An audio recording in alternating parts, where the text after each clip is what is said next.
वस्सलातु वस्सलामु अला रसूलिल करीम व अला आलिहि व अस्हाबिहि अजमईन।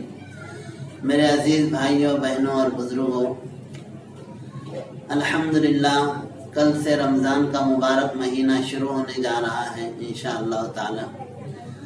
अल्लाह के रसूल सल्लल्लाहु अलैहि वसल्लम रमज़ान के महीने को इतनी अहमियत देते थे कि रजब का चाँद देखते ही अल्लाह के रसूल सल्लल्लाहु अलैहि वसल्लम एक दुआ फरमाया करते थे, अल्लाहुम्मा बारिक लना फी रजब व शाबान व बल्लिगना रमज़ान। क्या ऐ अल्लाह, रजब और शाबान के महीनों में बरकतों से मालामाल फरमा और रमज़ान के महीने तक हमें पहुँचने की तौफीक दे ताकि रमज़ान की बरकतों से हम मालामाल हो सके। बहुत ही खुशकिस्मत हैं हम लोग कि अल्लाह ताला ने हमें रमज़ान का मुबारक महीना अता फरमाया है। इस महीने में एक हदीस ख़ास अहमियत के साथ आज आप हजरात को सुनाना है। वो ये है कि हज़रत आयशा रज़ी अल्लाह अन्हा फरमाती हैं कि अल्लाह के रसूल सल्लल्लाहु अलैहि वसल्लम हर दिन तहज्जुद में, हर रात तहज्जुद में अल्लाह के रसूल सल्लल्लाहु अलैहि वसल्लम इतनी देर तक आप खड़े होते थे कि आपके पैर मुबारक में सूजन आ जाती थी। मैंने कहा, अल्लाह के रसूल सल्लल्लाहु अलैहि वसल्लम, आपको तो अल्लाह ने बख्श दिया है, आपके अगले पिछले सब गुनाहों की माफ़ी का अल्लाह ने कुरान में ऐलान फरमाया है, फिर भी आप इतनी मेहनत करते हैं। तो अल्लाह के रसूल सल्लल्लाहु अलैहि वसल्लम ने फरमाया कि आए आयशा, ये भी तो अल्लाह का करम है, क्या इस पर मैं अल्लाह का शुक्रगुजार ना बनूं।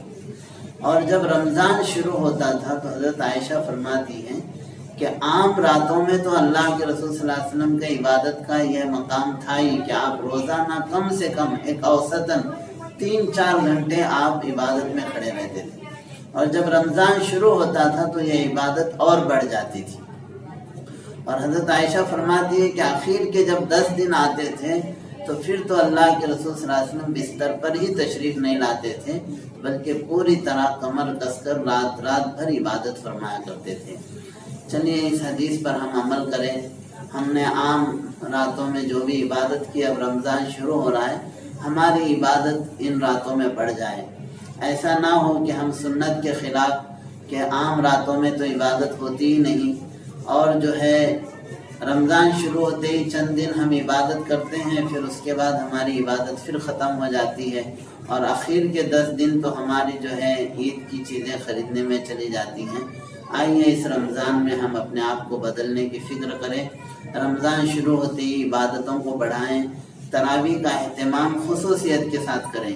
इस साल मस्जिदों में तरावी नहीं होगी, वहाँ पर 3-4 लोग ही नमाज़ पढ़ेंगे। अलबत्ता तरावी की नमाज के लिए जमात ज़रूरी नहीं है, आप इनफरादी तौर पर भी पढ़ सकते हैं। बेहतर यह है कि घर के अंदर जो है दिल लगने के लिए घर के जो अफराद हैं वो जमात से पढ़ें और मस्तूरात भी जो है जमात में शामिल हो सकती हैं, तो घर का बड़ा जो है नमाज पढ़ाएं।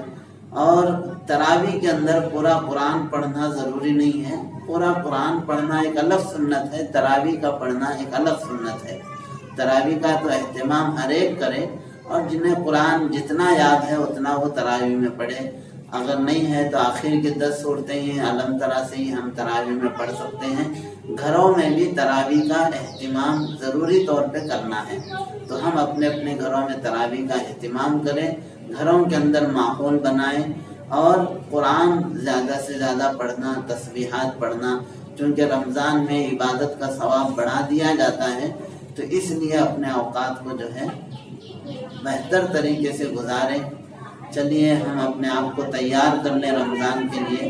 इंशाअल्लाह ताला ये जो सीरीज़ है, मतलब ऑनलाइन के ज़रिए से जो है हम आप तक रोज़ाना कुछ ना कुछ सीरत वगैरह के ज़रिए से और कुछ दूसरे बयानात के ज़रिए से पहुँचते रहेंगे, तो जुड़े रहिए हमसे इंशाअल्लाह।